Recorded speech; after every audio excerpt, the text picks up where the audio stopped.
Gotitas de esperanza. Reflexión diaria de la palabra. Alimentar el espíritu y animar nuestra confianza en Dios.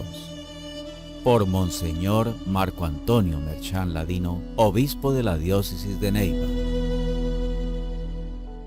Un saludo muy afectuoso de esta mañana. Después del milagro de la multiplicación que escuchamos ayer, tanto el gentío como los discípulos quieren proclamar a Jesús como Rey. Piensan ante todo en ellos mismos. Así se asegurarían el pan sin tanta fatiga y sufrimiento, aun cuando esto conllevara el ser gobernados por un rey. En el fondo es el deseo de todo hombre, elegir a alguien que solucione todos los problemas. Pero esta no es la propuesta del Señor, cuyo alimento es hacer la voluntad del Padre, que es sacarnos de la esclavitud y llevarnos a la libertad.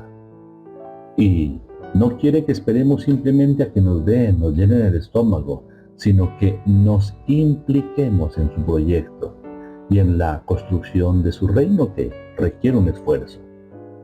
Lo anterior explica el hecho de que el Señor desaparezca. Él huye de toda tentación de ser nombrado Rey. Se refugia en la oración.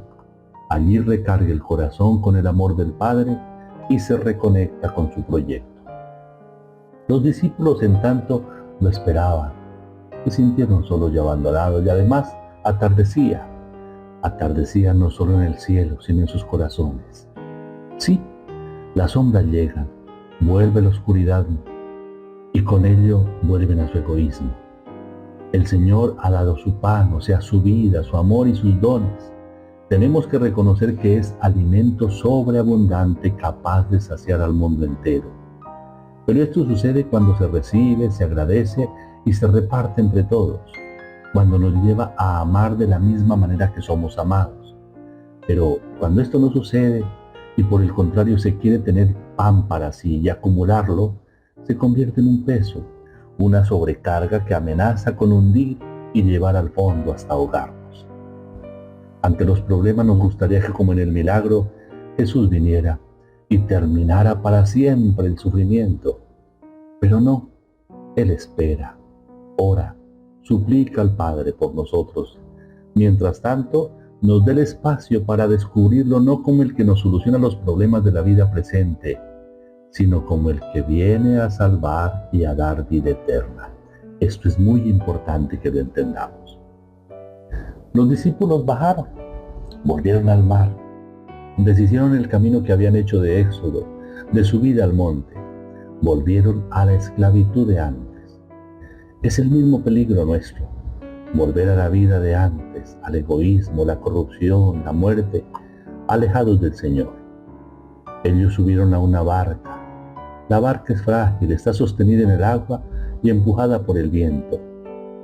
Pero aquello que la sostiene podría también hundirla, y aquello que la empuja puede también volcarla. Es la Iglesia, es la condición de todo ser humano. En la travesía de la vida, suspendido entre el cielo y la tierra, desea llegar al puerto seguro, pero siempre corre el peligro de naufragar, y más cuando no se está con Jesús, o cuando nos frustramos porque Él no es lo que quisiéramos que fuera. Esto lleva a desandar el camino, a volver al estado inicial, a una costa, eso es lo peor, de perder lo que ya se había logrado. El mal siempre intentará llenarnos de soledad, de miedo, de desilusión. Creará tormentas amenazantes para hacer retornar al vacío y a la soledad interior, convenciéndonos de que no vale la pena el esfuerzo, que Dios se ha olvidado definitivamente de nosotros. Estas son las tinieblas de las que somos presa fácil por no creer en aquel que es la luz del mundo. Y no creemos porque esperamos siempre un Dios que sacie nuestros intereses, como ya lo dije, que llene nuestras ansias, y no un Dios fuente de amor que llena y empuja al puerto seguro, al de la vida eterna, al del amor compartido con los hermanos, amor que es desbordante, que alcanza para todos y sobra, como los 12 canastos que aluden a las 12 tribus y a los 12 meses del año. Esto significa entonces que el amor de Dios es suficiente para saciar a toda la humanidad, 12 tribus, durante todo el tiempo hasta el final, 12 meses del año. Al faltar Jesús, la oscuridad y las olas se precipitan sobre ellos. Y lo peor, están ubicados en el centro del lago, donde no existe para ellos un punto de apoyo. Entonces llega el temor, y el final, al parecer, se ve cercano. De pronto, ven a Jesús, que camina sobre el mar. En realidad, si somos conscientes, siempre había estado Él con ellos. Solo ahora lo ven, lo necesitan, como nosotros, que solo ante el peligro lo invocamos, a veces para recriminarlo, para echarle las culpas o también para implorarlo. ¿No es cierto? Solo el Señor camina sobre las aguas, solo Él domina el caos y la muerte, solo Él vence la muerte porque posee la vida en plenitud. Entendamos entonces que Él es mucho más que un pan o un remedio simple a nuestras necesidades físicas. Él les dice, yo soy. Revela su identidad de Dios que escucha, que ve, que baja para salvar. Y les agrega, no tengan miedo. Es que no se puede tener miedo de Dios. Dios es amor y el amor expulsa el temor. Y entonces, en ese momento ocurre un milagro inexplicable. Estando lejos de la orilla, de repente se encuentran ya en el puerto seguro. Con Jesús ya no hay tinieblas, ya no hay tormentas, pero sobre todo con Jesús ya no hay distancias.